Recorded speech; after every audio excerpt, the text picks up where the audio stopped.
Welcome back, deep divers. Today we're taking a look at something truly extraordinary. A text that's, well, shrouded in mystery and magic. It's called the Testament of Solomon, and it claims to reveal the secrets King Solomon used to build the temple in Jerusalem. And not just any secrets. We're talking about power. We're talking about demons. We're talking about, well, a whole lot of intrigue. A magical ring and demon construction crews, that's definitely not how I learned about it. Right. It takes us way beyond that. That familiar image of Solomon as just this wise, gentle ruler that plunges us into a world where he's out there commanding demons. Before we get to the demon part, I think we need to kind of set the stage a bit.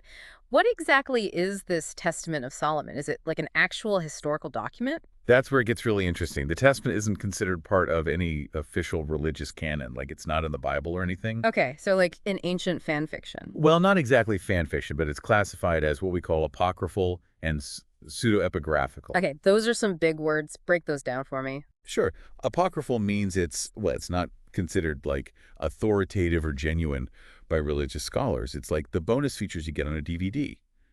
You know, interesting, but not part of the main story. So not in the Bible, but still worth exploring. Exactly. Now, pseudo-epigraphical adds, another layer. It basically means the text is attributed to someone famous, in this case, King Solomon, but it was probably written much, much later. So maybe not actually written by Solomon himself. Right. It's a pretty common practice back then, kind of like using a big name to lend credibility to your work. So ghostwriting in the ancient world, but that makes me wonder, when was it actually written then? Scholars believe it was written sometime between the 1st and 3rd centuries AD. Okay, and that puts it like smack dab in the middle of the Hellenistic period, right? Yeah. What's significant about that? Well, the Hellenistic period it was like a giant cultural melting pot. You had Jewish traditions mixing with Greek and Roman influences, and you see that reflected in the Testament. It gives us a glimpse into how, magic and demons and wisdom were viewed in this really diverse era. So the Testament's like a cultural time capsule. Exactly. It's not just a story about Solomon. It's like a window into this world where all these different cultural and spiritual ideas were kind of colliding and merging. Fascinating. So we've got this mysterious text. It's written centuries after Solomon. It's a blend of cultures. Now, tell me about how it portrays Solomon himself. We all know that traditional image, right? The wise, powerful king, builder of the temple. Does the Testament stick to that? It definitely builds on that foundation, but then it adds this layer of the supernatural that you wouldn't find in a typical history book. According to the Testament, Solomon wasn't just wise. He was a powerful magician. A magician. How so? He was gifted with a magical ring by the archangel Michael. A magical ring. I knew it. Okay, what made this ring so special? Was it like covered in diamonds and rubies? Not quite. The Testament describes it as, it was inscribed with the seal of God. It was like a symbol of divine authority. So like a VIP pass to the divine realm. Yeah, something like Yeah. that. Remember, this was a time when people really believed in the power of names and symbols. Right. So to invoke a name, especially a divine name, that was like tapping into this source of ultimate power. So it's like having a direct line to the cosmic mainframe. Exactly. And that ring with God's seal on it, it acted as this conduit for that power. And it gave Solomon authority over, the supernatural realm, Yeah. particularly demons. Wait, so he was out there bossing demons around? Like Yeah. what, like fetching his snacks? Not quite snacks, but something much more ambitious. Oh. The Testament claims that Solomon used his ring and his knowledge of, these divine names to command demons. He actually forced them to work on this massive construction project. Hold on. Forced demon labor for his construction project? That seems a little ethically questionable. It definitely raises some eyebrows, and Wow. it's one of the many things we'll be unpacking. The Testament paints this very complex picture of Solomon. He's wise and powerful, yes, but he's also someone who's willing to use and maybe even exploit supernatural forces to get what he wants. This is already so much more than just your typical wise king story. So it's not just about his power, it's about how he uses it, the methods he employs, and maybe even the moral dilemmas that come up. Exactly. And that's what makes this deep dive so compelling. The Testament isn't just a historical curiosity. It's a text that grapples with these really profound questions about power, about responsibility, about the clash between, the human and the divine. So Solomon has this incredible power, right? Thanks to this magic ring, Mm. and he's using it to command demons. But I'm curious about the logistics of it all. Did he like just snap his fingers and they'd appear? Mm. You ready to take orders? Mm. Yeah, like some kind of ancient demonic TaskRabbit app. Hey, Beelzebub, can you swing by with some lumber and a couple of gargoyles? Stat. It's funny to imagine, but the reality, at least how it's described in the Testament, was a bit more complex. Solomon's control wasn't just about, like, brute force. It was about, well, strategy, knowledge, a deep understanding of the spiritual world. The text lays out these specific rituals and techniques he used to, bind and control those entities. So less shouting and more like, I don't know, magical maneuvering. Give me an example. How did he actually wrangle these unruly demons? Well, one method that pops up a lot involves invoking the power of God's name. And remember, in that time and place, that name held immense power. Remember that ring? Oh, yeah, the one with the divine seal. Exactly. It was like Solomon's divine trump card. He could call on God's name, and it would overpower the demons, force them to submit to him. I'm starting to see how Solomon got this reputation for wisdom. He was like a spiritual strategist, understanding the rules of the supernatural and using them to his advantage. Right. But it wasn't always that straightforward. The Testament talks about these elaborate rituals, incantations, gestures, even using certain magical objects. It sounds like Solomon had to be really clever, really resourceful. He had to, tailor his approach to each specific demon he encountered. So no like one-size-fits-all demon wrangling technique. He really had to like know his demonic adversaries. Absolutely. And this is where it gets, well, really fascinating. The Testament dives into this almost like a demonic bestiary. It describes all these different entities, each with their own unique powers, weaknesses, even personalities. Wait, personalities? So they weren't just like these mindless forces of evil? No, not at all. They had these distinct identities, their own motivations, even areas of expertise. There's one demon, Ephippus. He dwells in the Red Sea, and he has this incredible strength. Okay, so a super strong demon from the Red Sea. Sounds like somebody was hitting the underwater gym. But how did Solomon control, a creature like that? Well, this is a great example of Solomon's cleverness. So Solomon needs to move this massive stone for the temple, right? It's something way beyond, human capability. So he summons Ephippus, but he doesn't just, order him to move the stone. He uses a much more cunning approach. Okay, I'm hooked. What did he do? So Solomon finds out that Ephippus, this mighty demon, has this weird aversion to worms. Worms? Wait, a demon brought down by like a little earthworm? That doesn't seem very intimidating. Right. But remember, this is a world where symbols, natural elements, they all have this deep spiritual meaning. And Solomon, being the brilliant magician that he is, he recognizes this vulnerability, right? He puts a worm on the stone, and Ephippus, completely unable to resist it, moves the stone, worm and all, to the temple construction site. So it wasn't just about brute force. It was about understanding those subtle, even insignificant aspects of the spiritual world. It's almost like the Testament is telling us that true wisdom is about, well, it's about observing and understanding and then strategically applying that knowledge. Exactly.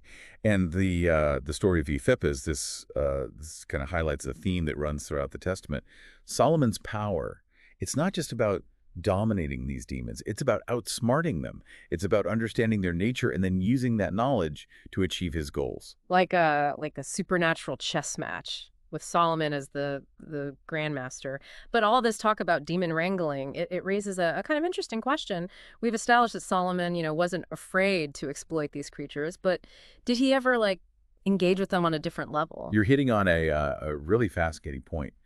Because while the Testament is focused a lot on Solomon's control over these demons, there are these hints of, well, conversation, even collaboration sometimes. Really? Solomon just sitting down for a chat with a demon? Like, what would they even talk about? The weather, the latest brimstone trends.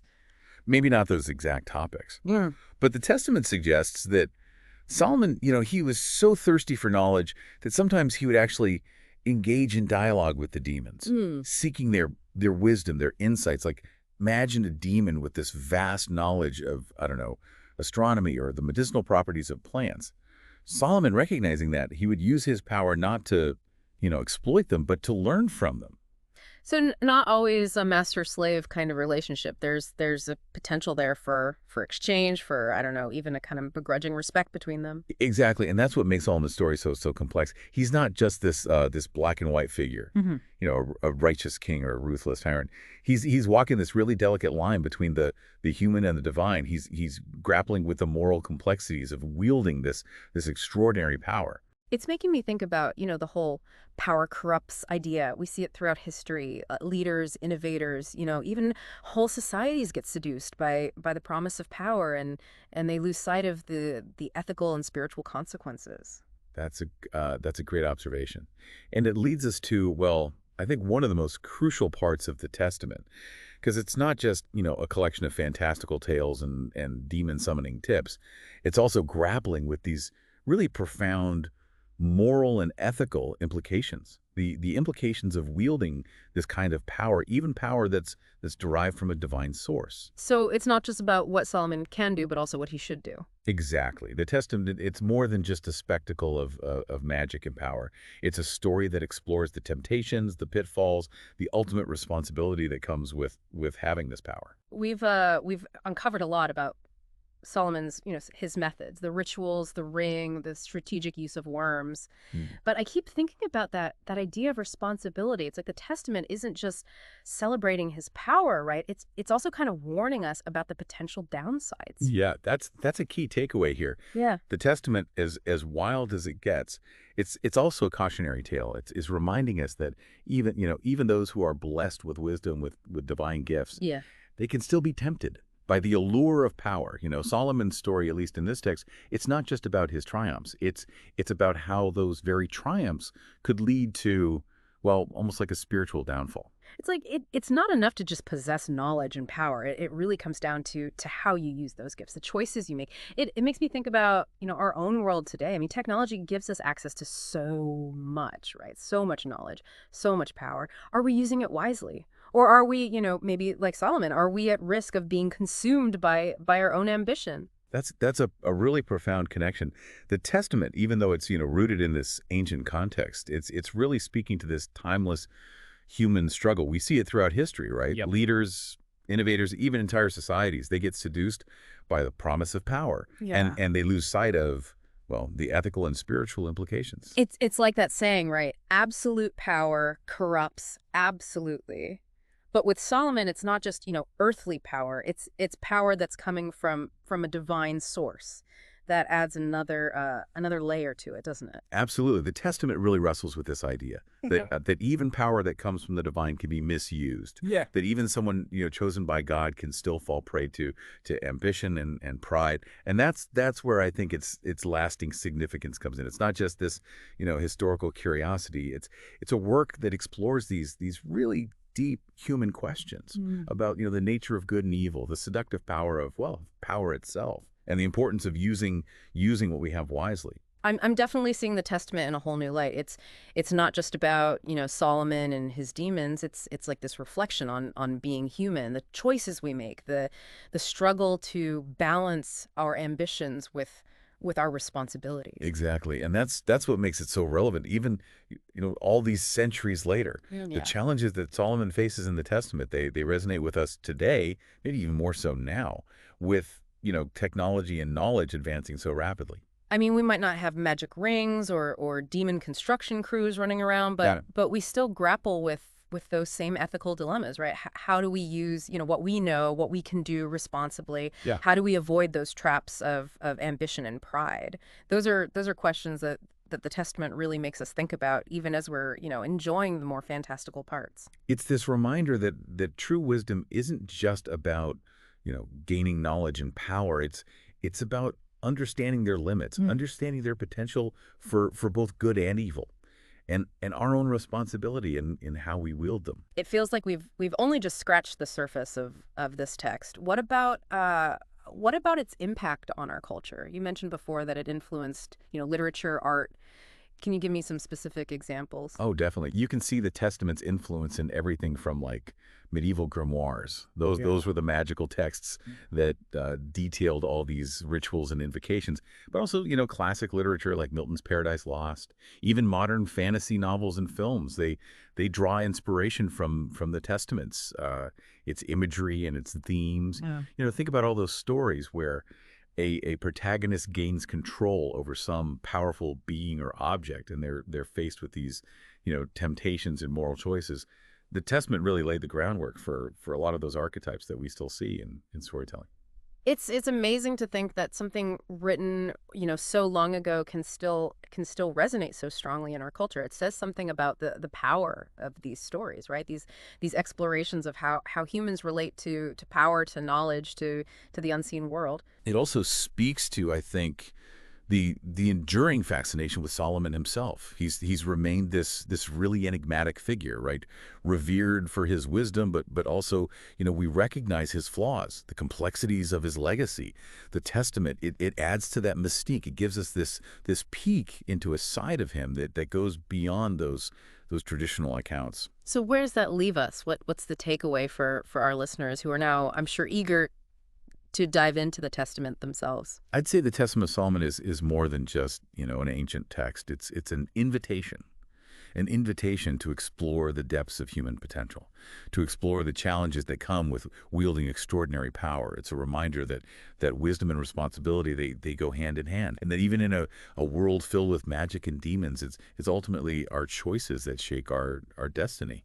This has been a truly incredible deep dive. We started with a magical ring and ended up exploring these really profound questions about power, wisdom, and the human experience. To our listeners, if you're at all intrigued by the mysteries of history, the allure of magic, the eternal questions of good and evil, I highly recommend checking out the Testament of Solomon. You might be surprised by what you find. Who knows, you might even discover some ancient wisdom that can help you on your own path. Thanks for joining us on this fascinating journey. Until next time, keep seeking, keep questioning, and keep diving deep.